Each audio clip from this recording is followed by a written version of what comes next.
നാട്ടിക ശ്രീനാരായണ കോളേജിൽ ലെല്ല പബ്ലിക്കേഷൻസ് വർഷം തോറും നൽകി വരുന്ന വായനാ പുരസ്കാരം ബുക്ക്മാർക്ക് അവാർഡ് BA ഇക്കണോമിക്സ് വിദ്യാർത്ഥി ഫായിസയ്ക്ക് സമ്മാനിച്ചു.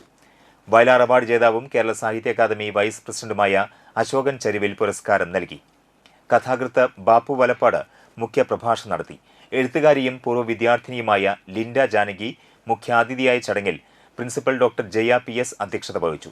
Ashokan Cheruvil, doctor Jaya PS, Linda Janaki എന്നിവരെ ബാപ്പു വലപ്പാട് പൊന്നാട ചാർത്തി ആദരിച്ചു. Doctor Sankaran KK, doctor Arya Viswanath, librarian Mithu, Sreelakshmi എന്നിവർ സംസാരിച്ചു.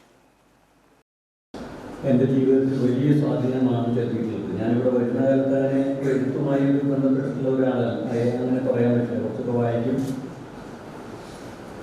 പക്ഷേ ഇവിടുത്തെ ഒരു കോളേജിലെയും പുറത്തുമുള്ള സാഹചര്യങ്ങളാണ് എഴുത്തിലേക്ക് എന്നെ നയിച്ചിട്ടുള്ളത് എന്ന് നിശ്ചയമായി പറയാം. അതുകൊണ്ട് തന്നെ എൻ്റെ എഴുത്തിൽ ഈ കോളേജിൽ ജീവിതകാലവും എഴുത്തിൻ്റെ പശ്ചാത്തലമായിട്ട് കോളേജിൽ തീർച്ചയായിട്ടും കടന്നു വരും. പല കഥകളിലും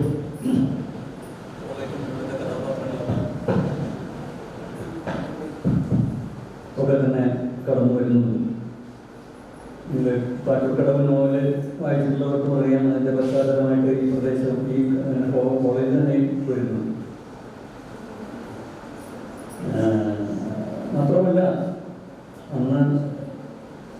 അന്നത്തെ കാലമാണ് ഞങ്ങളുടെ മനസ്സിലുണ്ടാവുക. പിന്നീട് കടന്നു പോകുന്ന കോളേജിൽ നിന്ന് നല്ല സുവർണ കാലഘട്ടത്തിൽ ഉണ്ടായിട്ടുണ്ട്. അതൊക്കെ പറയാൻ വേറെ ആൾക്കാർ വരും. പക്ഷെ ഞങ്ങളുടെ കാലഘട്ടത്തിലാണ് ഞങ്ങളുടെ അധ്യാപകരായിട്ടുണ്ടായിരുന്നവർ, പ്രത്യേകിച്ച് അന്ന് മലയാളം ഒന്നും ഇവിടെയില്ല.